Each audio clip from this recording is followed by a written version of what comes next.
Bienvenue dans cette mini-récup où on va parler de nuages de points, de corrélation et de droite de régression. Cette mini-récup s'adresse aux élèves de secondaire 3 et 4 et il va être composé de 2 vidéos. Dans la première vidéo, on va parler de distribution à 2 variables. On va parler de nuages de points, de corrélation et de modélisation. On va tracer une droite de régression à l'aide de la méthode graphique. On va s'en servir par la suite pour faire des prédictions. Et à la fin de la vidéo, on va faire aussi une corrélation non linéaire, c'est-à-dire avec le modèle de la variation inverse. Ensuite, dans la deuxième vidéo, on va traiter de tous ces sujets-là, notamment de coefficients de corrélation linéaire, et aussi on va tracer des droites de régression à l'aide des 2 méthodes algébriques. Alors, c'est parti! Une distribution à une variable, c'est quand on étudie une caractéristique sur une population ou un échantillon de données. Par exemple, ici, j'ai la taille des joueurs d'une équipe de basketball juvénile.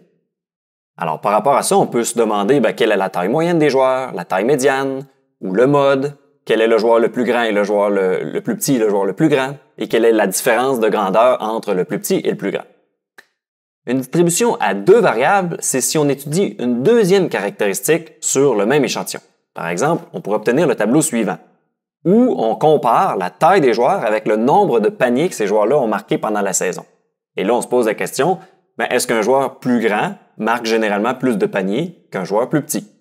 Donc ça, c'est ce qu'on appelle étudier la corrélation entre les 2 variables, et on fait ça en allant tracer notre nuage de points. Alors, j'ai commencé par tracer un plan cartésien. Ce qu'il faut savoir, c'est que la taille d'un joueur et le nombre de paniers que ce joueur-là a marqué forment ce qu'on appelle un couple de données. Le couple de données-là, je vais le placer en plaçant un point au bon endroit dans le plan cartésien.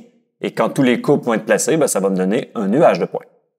Mais avant tout, je vais définir clairement mes variables. Donc, X, c'est la taille d'un joueur. Évidemment, je vais placer ça sur l'axe des X. Et Y, donc sur l'axe des Y, ça, c'est le nombre de paniers correspondants. Alors, je vais graduer mes axes maintenant. Donc, pour l'axe des X, j'ai fait des bonds de 2.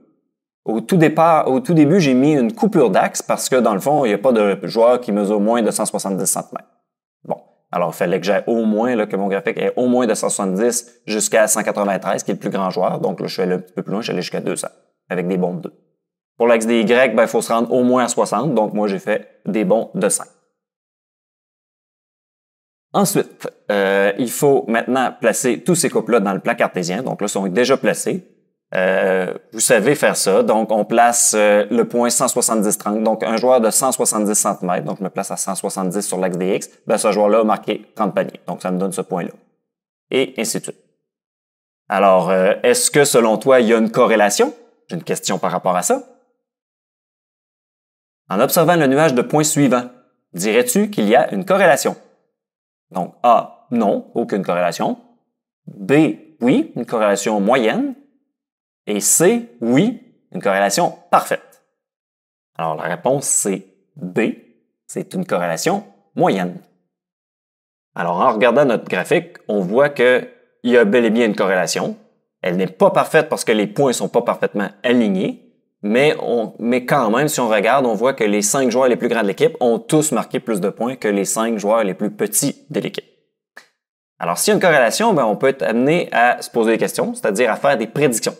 Par exemple, un joueur qui mesurerait 180 cm devrait marquer combien de points environ, s'il suit la même tendance que le reste de l'équipe? Ou encore, un joueur qui aurait marqué 74 points dans une saison, ce serait un joueur de quelle taille? Okay? Alors, je te fais marquer 2 choses par rapport aux questions que je viens de poser. C'est que j'utilise le conditionnel. Pourquoi? Parce qu'on ne peut pas être certain des résultats. C'est juste des prédictions, donc c'est juste des suppositions qu'on fait avec nos données de départ. Et deuxième chose, l'échantillon que j'ai, c'est juste 10 joueurs. C'est pas un gros échantillon par rapport à tous les joueurs juvéniles de la province. Donc, 10 joueurs, c'est vraiment pas beaucoup. Si on avait vraiment tous les joueurs juvéniles de la province, là, il y aurait beaucoup plus de points dans le nuage de points.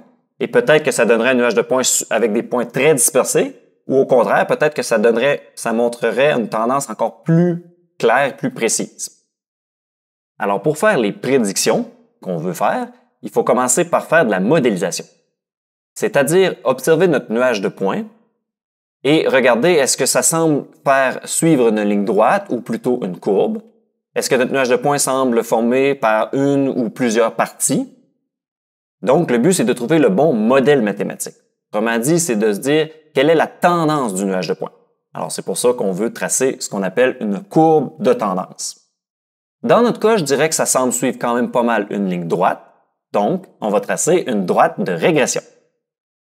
Alors, pour tracer une droite de régression, il y a plusieurs méthodes possibles. Alors, il y a la méthode graphique qui est vue en secondaire 3 et qu'on va faire dans la présente vidéo. Et il y a aussi les méthodes algébriques vues en secondaire 4 qui sont la droite de Mayer et la droite médiane-médiane. Alors, j'ai une question par rapport à ces méthodes-là.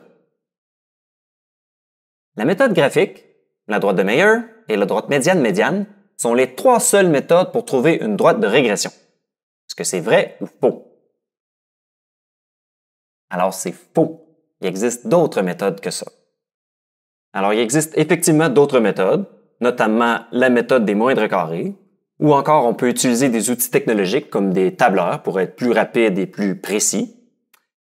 Mais revenons sur la méthode graphique. Alors, la méthode graphique, le but est de tracer une droite qui va avoir le même nombre de points d'un côté et de l'autre de la droite. Comme ici. Mais ici, c'est pas vraiment une bonne droite de régression parce que, oui, il y a le même nombre de points de chaque côté de la droite, mais la droite qui est là ne suit pas du tout la tendance du nuage de points. Celle-ci est beaucoup mieux parce que là, on suit la tendance, donc la croissance du nuage de points, mais elle est un petit peu trop haute parce qu'il y a seulement 3 points en haut de la droite de régression et il y en a 7 en bas. Ici, là, on a une bonne droite de régression, on suit la tendance et il y a le même nombre de points des deux côtés. Est-ce que c'est parfait cette droite-là? Pas nécessairement. J'ai une question par rapport à ça. Parmi les droites de régression Y1 et Y2, laquelle devrait-on obtenir avec la méthode graphique? Est-ce que c'est Y1, Y2, ni l'une ni l'autre, ou autant Y1 que Y2? Alors la réponse c'est autant Y1 que Y2. Alors en effet, notre droite de régression pourrait être un petit peu plus inclinée ou un peu moins inclinée puis représenter quand même très bien l'ensemble du nuage de points. Mais si on avait une méthode algébrique ou la méthode des moindres carrés, on aurait quelque chose de plus précis que la méthode graphique. Maintenant, qu'est-ce qu'on fait quand on a tracé notre droite? On trouve sa règle. Alors pour ça, j'ai besoin de 2 points sur la droite. Alors si jamais la droite passe exactement par un point du nuage de points, on a le droit de prendre ce point-là. Sinon, on s'organise pour prendre des points qui sont directement à l'intersection de la grille. Comme par exemple, je vais prendre le point 174,35 et 194,55. Alors, je calcule le taux de variation avec la règle habituelle qui est Y2 moins Y1 sur X2 moins X1. Donc, le Y2, c'est le Y du deuxième point, c'est 55, moins 35 pour le Y1 sur 194 moins 174. Alors, ça me donne 20 sur 20, ce qui donne un taux de variation de 1. Dans notre situation, ça veut dire qu'un joueur de basketball qui mesurait 1 cm de plus qu'un autre joueur devrait faire un point, un panier de plus par saison. Maintenant, je calcule l'ordonnée à l'origine ou la valeur initiale. Et j'ai une question par rapport à ça. Alors, que vaut la valeur initiale de ce graphique-là? Alors, est-ce que c'est A, une valeur initiale de 25, B, 174, C, 139 ou D, moins 139? Alors, la bonne réponse, c'est D, une valeur initiale de moins 139. Alors, c'était un petit peu une attrape, cette question-là. Quand on regarde le graphique, on a l'impression que la droite se rend à 25, donc la valeur initiale devrait être 25. Il faut faire très attention parce qu'il y a une coupure d'axe ici. Et une coupure d'axe, ça peut nous jouer des tours. Parce qu'en réalité, la valeur 25, c'est pas la valeur quand le x vaut 0, mais bien quand x vaut 164. Donc pour un joueur de 164 cm. C'est pas ça qu'on veut. On veut vraiment la valeur initiale. Alors en réalité, là, on devrait arrêter notre droite, là, comme ce qui a été fait ici, là, vis-à-vis notre coupure d'axe. L'autre côté, on ne sait pas ce qui se passe parce qu'il y a une coupure d'axe. Alors, pour vraiment trouver la valeur initiale, il faut utiliser la règle et remplacer le A dans la règle par la valeur qu'on a trouvée, qui est 1. Donc, 1x, je ne suis pas obligé d'écrire le 1 dans ce temps-là. Et ensuite, je remplace y et x par les coordonnées d'un point. Donc, je vais prendre le point 174,35. Je fais bien attention là, pour ne pas me tromper. Donc, c'est vraiment x qui vaut 174 et y qui vaut 35. Et là, je dois isoler le b en enlevant le 174. Donc, en faisant moins 174 des deux côtés, je vais aller l'écrire ici, moins 174 à droite et à gauche aussi. Alors, 35 moins 174, ça fait moins 139 comme valeur initiale. Et c'est tout ce que ça nous prend pour la règle. Donc, j'ai besoin de la valeur initiale et du taux de variation. Et je réécris ma règle. Y égale 1x ou x tout court moins 139. Alors, à quoi ça sert d'avoir la règle de notre droite de régression?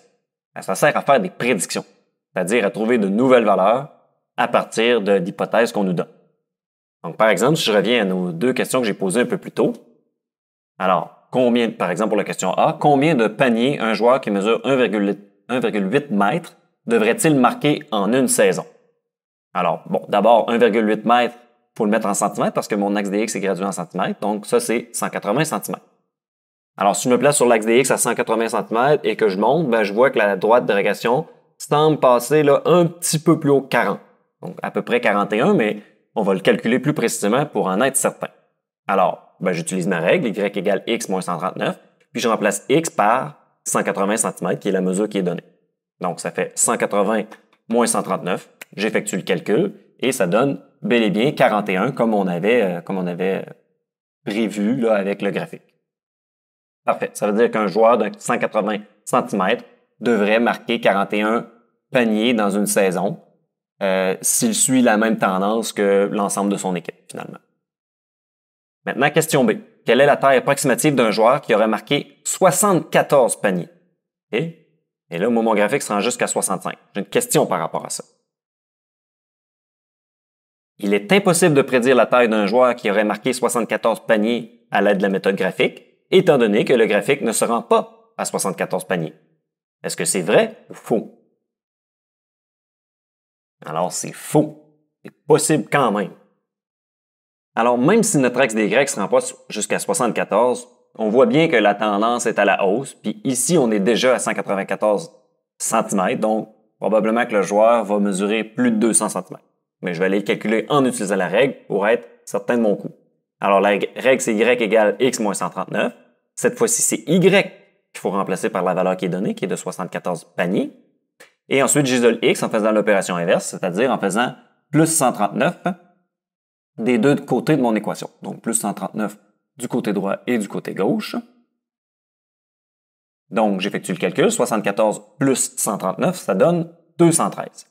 Donc, un joueur qui aurait marqué 74 paniers devrait avoir une taille approximative de 213 cm. Je vais écrire ma réponse ici.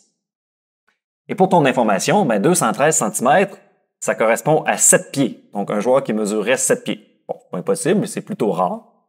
Mais là, je te rappelle que c'est des prédictions. Donc, 7 pieds, c'est assez grand, premièrement. Deuxièmement, ça se peut qu'un joueur de 7 pieds soit pas super habile au basketball et marque pas 74 paniers. Peut-être qu'il va en marquer juste une vingtaine. On ne sait pas. Ça reste des prédictions. Mais s'il suit la même tendance que l'ensemble des joueurs, il devrait mesurer 213 cm. Donc, ça me mène à parler de fiabilité. Donc, plus les données de notre nuage de points, donc plus notre nuage de points va être étroit avec des points rapprochés de la droite de régression, plus nos prédictions vont être fiables. Au contraire, si les points sont complètement dispersés, nos prédictions ne sont pas fiables.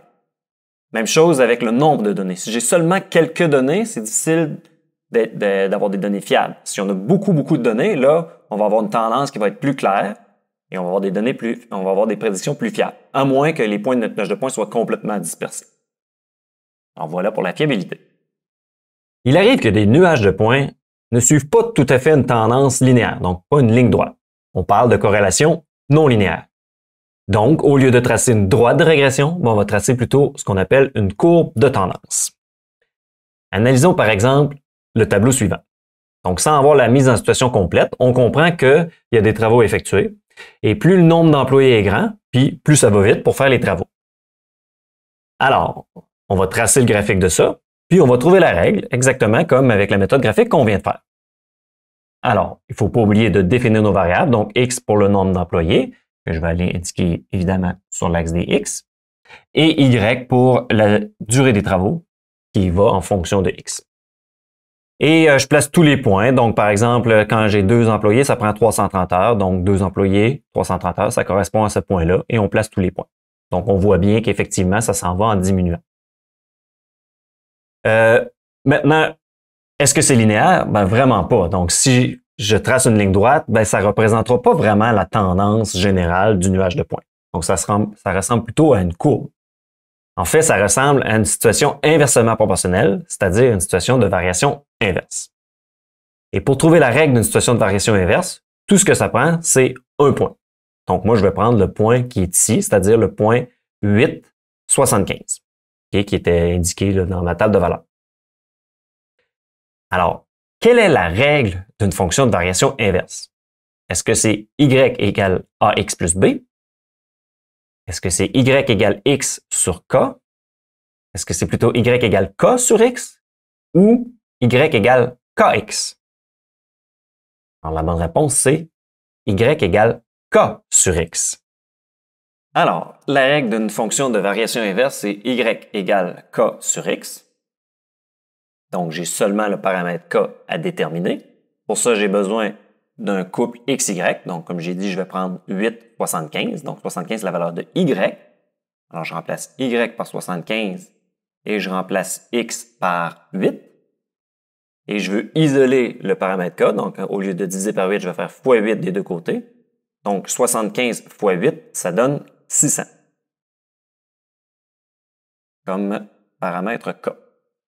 Et là, donc, je peux réécrire la règle au complet. Mais avant, j'ai une question pour toi. On vient de trouver que k égale 600. Que signifie cette valeur dans le contexte? A. Chaque employé doit faire 600 heures de travail. B. Le temps total requis pour compléter les travaux est d'environ 600 heures. C. Le taux de variation est de 600 heures par employé. Ou D. La valeur initiale est de 600 heures. Alors, la bonne réponse, c'est B. Le temps total requis pour compléter les travaux est d'environ 600 heures. Alors, dans une situation inversement proportionnelle, le paramètre k représente une quantité totale à partager. Okay? Donc, ce n'est pas une valeur initiale ni un taux de variation. Donc, c'est un total à partager ou à diviser, dans le fond, en parts égales. Donc, par exemple, ici, c'est un des travaux qui nécessite environ 600 heures qu'on va diviser à 2 ou à 3 ou à 5 employés, et ainsi de suite. Alors, qu'est-ce que ça fait? À quoi ça nous sert la règle? Ça nous sert, comme tout à l'heure, à faire des prédictions. Mais j'ai une question par rapport à ça. Combien d'employés sont nécessaires pour effectuer les travaux en moins de 45 heures avec ces informations-là? Alors, est-ce que c'est 13, 14, 16 ou 20? Alors, la bonne réponse, c'est B, 14 employés. Alors, on va faire la démarche complète pour répondre à cette question-là. Alors, dans la question, ça demandait combien d'employés ça prend pour faire les travaux en moins de 45 heures. Donc, 45 heures, c'est une durée en heures, donc c'est une valeur de Y. Alors, c'est Y que je remplace par 45 dans ma règle. Et donc, Y égale 600 sur X. Bon. Alors, qu'est-ce qu'on fait pour isoler le X? D'abord, je vais multiplier en croisée. Donc, je vais multiplier X avec le 45, ça me donne 45X, puis j'ai le 600 de l'autre côté. Donc, pour isoler X, je vais diviser par 45 des deux côtés. Donc, je divise par 45. Donc, 45X divisé par 45, il va rester X tout court. Et 600 divisé par 45, ça fait 13,3 employés et périodiques. Est-ce que c'est possible d'engager 13,3 employés? Non, il faut absolument un nombre entier d'employés. Alors, 13,3 c'est plus proche de 13, mais est-ce que c'est vraiment ça la bonne réponse? On va aller vérifier pour être certain. Alors, si je remplace par 13, dans ma règle, je remplace le X par 13, ça fait 600 divisé par 13. Quand j'effectue la division, ça me donne 46,15. Alors, la question demandait est-ce que les travaux vont être faits en moins de 45 heures? Non, ça dépasse un petit peu. Alors, je vais essayer maintenant avec 14 employés. 600 divisé par 14, ça donne 42,86 heures. Alors, ça, c'est la bonne réponse. Donc, autrement dit, il faut que j'engage 14 employés si je veux que les travaux se fassent en moins de 45 heures. Voilà, j'espère que tu es plus à l'aise avec les nuages de points.